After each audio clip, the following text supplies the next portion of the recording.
एक छोटा सा गांव था जहां के लोग अपनी मेहनत और ईमानदारी के लिए मशहूर थे।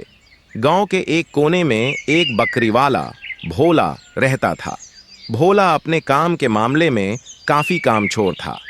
उसके पास कुछ बकरियां थी, लेकिन वो उनका ध्यान ठीक से नहीं रखता था और बकरियों को बिना देखे अकेले ही छोड़ देता था। एक दिन गांव के लोग आपस में बात कर रहे थे। यार, भोला बिल्कुल भी अपना काम ठीक से नहीं करता। उसकी बकरियां अक्सर गांव के खेत में घुस जाती हैं और सब कुछ खा जाती हैं। हान, कुछ तो करना पड़ेगा, ऐसे नहीं चलेगा। हुमैन किसी तरीके से भोला को सबक सिखाना होगा। गांव में एक बुद्धिमान और ईमानदार आदमी रमेश था। उसने फैसला किया कि वो भोला को एक सबक सिखाएगा।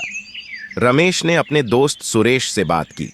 रमेश कहता है, सुरेश, हमें भोला को कामचोरी का सबक सिखाना होगा। तुम्हारा क्या ख्याल है? सुरेश मुस्कुराते हुए कहता है, हाँ रमेश, ये बहुत ज़रूरी है। तुम्हारे पास क्या योजना है? रमेश कहता है, देखो, हम भोला को एक अच्छा सबक सिखाएंगे, लेकिन इस बार बकरियों की जगह भेदिए का सहारा लेना होगा। सुरेश हंसते हुए कहता है, भेदिया कैसे? रमेश कहता है, बस देखते जाओ, एक भेदिए का भेष बनाओ और फिर माजे देखो। अगले दिन रमेश और सुरेश ने एक भेदिए का भेष बनाया। सुरेश उस भेष को पहनकर भेदिया बन गया। फिर दोनों ने भोला को बुलाया। रमेश, भोला, आज रात को हमने सुना है कि गांवों के आसपास भेड़िए आ गए हैं। तुम अपनी बकरियों का ध्यान रखना। रात को सुरेश भेदिए के भेष में आया और बकरियों के पास पहुंच गया। भोला आराम से सो रहा था। अचानक बकरियों ने चिल्लाना शुरू कर दिया। भोला नींद में, ये बकरियां इतना शोर क्यों मचा रही हैं? थोड़ा सो लेने दो मुझे।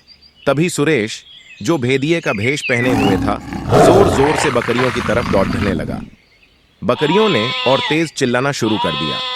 भोला ने चौंक कर कहा, अरे ये क्या हो रहा है? सच में भेदिया आ गया क्या? भोला ने देखा कि एक भेदिया उसकी बकरियों के पीछे दौड़ रहा है। उसने तुरंत ही अपना लाठी उठाई और भेदिए की तरफ दौड़ गया। जब भोला भेदिए के पास पहुंचा तो भेदिया एकदम से पलट गया और भोला को दारा दिया। भोला डर के मारे पीछे हटा और गिर गया। सुरेश भेदिए की आवाज में, आओ भोला भाई, तुम भी मेरे साथ बकरियों का मजा लो। भोला घबराकर, बचाओ बचाओ, भेदिया मुझे खा जाएगा। इतनी देर में गांव वाले भी आ गए। उन्होंने देखा कि भोला एक भेदिए से लड़ने की कोशिश कर रहा है। सब लोग हंसने लगे। एक गांव वाला हंसते हुए बोला, अरे भोला, तुम तो सच में वीर हो, भेदिए से लड़ रहे हो। दूसरा गांव वाला मुस्कुराते हुए बोला, भोला भाई, तुमने तो कमाल कर दिया।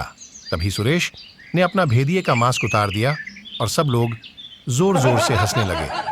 भोला ने देखा कि ये तो सुरेश है। भोला शर्मिंदा होकर बोला, अरे ये क्या मजाक है?